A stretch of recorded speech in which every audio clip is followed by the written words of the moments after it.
Hello student, আমি Tapas sir. আজকে এই ভিডিওতে তোমাদের সেমিস্টার 6 জেনারেল পেপারে যাদের সেক B1 পেপারটা আছে, তো সেই পেপারের 2021, 22 এবং 23 তিনটে বছরের যে প্রশ্নপত্র, তো সেটা আলোচনা করব।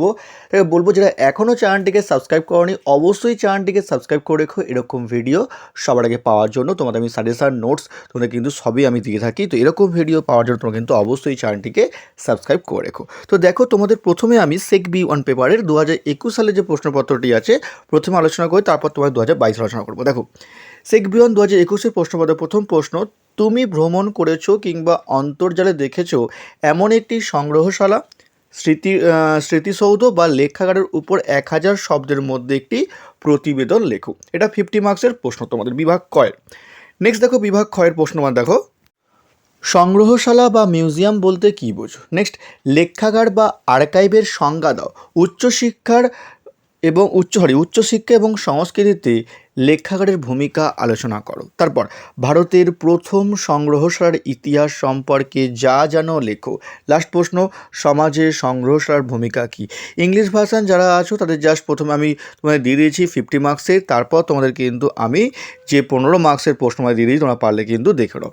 এবার আসবো তোমাদের 2022 সালের যে প্রশ্নপত্রটি আছে সেটা আলোচনা করবো। যেহেতু 2022 সালের প্রশ্নপত্রটা আমি খুঁজে পাইনি, তো আমার কাছে যে তোমাদের হেজি ছিল বলতে গেলে, তাই তোমাদের টাইপিং করে আমি তোমাদের করে দিই 2022 সালের প্রশ্নপত্রটি, তো যাতে তোমাদের বুঝতে সুবিধা হয়। তো 2022 সালে যে প্রশ্নপত্র তোমাদের আছে ওটি তোমাদের জন্য জাস্ট আমি তোমাদের টাইপিং করে দিয়েছি। তো দেখো 2022 সালের প্রশ্নপত্র, দেখো তোমাদের বিভাগ কয়ের প্রথম প্রশ্ন 50 মার্কসের, সাম্প্রতিককালে তোমার দেখা অথবা তুমি ইন্টারনেট ভার্চুয়াল ভ্রমণ করেছো এমন একটি সংগ্রহশালা বা স্মৃতিসৌধ অথবা লেখাগারের ওপর 1000 শব্দের মধ্যে একটি প্রতিবেদন লেখো। তো এটি 50 মার্কসের প্রশ্ন 2022 সালে। নেক্সট দেখো 15 মার্কসের প্রশ্ন, দেখো একটি সংগ্রহশালার যে কোনো দুটি কার্যাবলীর বিবরণ দাও। নেক্সট, ভারতের সংগ্রহশালার ইতিহাস সম্পর্কে যা জানো লেখো। তারপর সংগ্রহশালার প্রদর্শন নীতি আলোচনা করো। লাস্ট, লেখাগার বা আর্কাইভের সংজ্ঞা দাও। ইতিহাস রচনায় লেখাগারের গুরুত্ব ব্যাখ্যা করো। এবার দেখো তোমাদের 2023 সালের যে প্রশ্নপত্র দেখো, তোমাদের দেখো সেক B1 সাম্প্রতিককালে তোমার দেখা অথবা ইন্টারনেট মাধ্যমে ভ্রমণ করা একটি সংগ্রহশালা, স্মৃতিসৌধ বা লেখাগারের উপর একটি প্রতিবেদন লেখো। এটি 50 মার্কসের প্রশ্ন। এবার দেখো তোমাদের বিভাগ ক্ষয়ের 15 মার্কসের প্রশ্ন, তোমাদের সেক B1 সংগ্রহশালা বা মিউজিয়াম বলতে কী বোঝো। উপযুক্ত উদাহরণ সমেত যে কোনো দুই প্রকার সংগ্রহশালার সংক্ষিপ্ত বিবরণ দাও।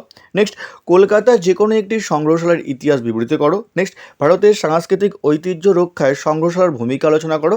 লাস্ট দেখো, সংগ্রহশালা ও লেখাগারের মধ্যে পার্থক্য আলোচনা করো। উচ্চশিক্ষার সম্প্রসারণে লেখাগারের ভূমিকা মূল্যায়ন করো। এটা ইংলিশ ভার্সন, জাস্ট আমি তোমাদের 50 মার্কস তোমাদের দিয়ে দিচ্ছি প্রথমে, তারপর তোমাদের 50 মার্কস তোমাদের দিয়ে দিচ্ছি। তোমরা পারলে তোমরা দেখে নিতে পারো, অথবা তোমরা কিন্তু স্ক্রিনশটও তোমাকে তুলে নিতে পারো। যারা এখনও চ্যানেলটিকে সাবস্ক্রাইব করনি, অবশ্যই চ্যানেলটিকে সাবস্ক্রাইব করে রেখো এরকম ভিডিও সাজেশন নোটস সবার আগে পাওয়ার জন্য। তার মতো এইটুকুই, খুব তাড়াতাড়ি তোমার জন্য নতুন ভিডিও নিয়ে আসবো। আর যদি ভিডিও ভালো লাগে অবশ্যই একটা লাইক অন্তত করে দিও। আজকের মতো এইটুকুই।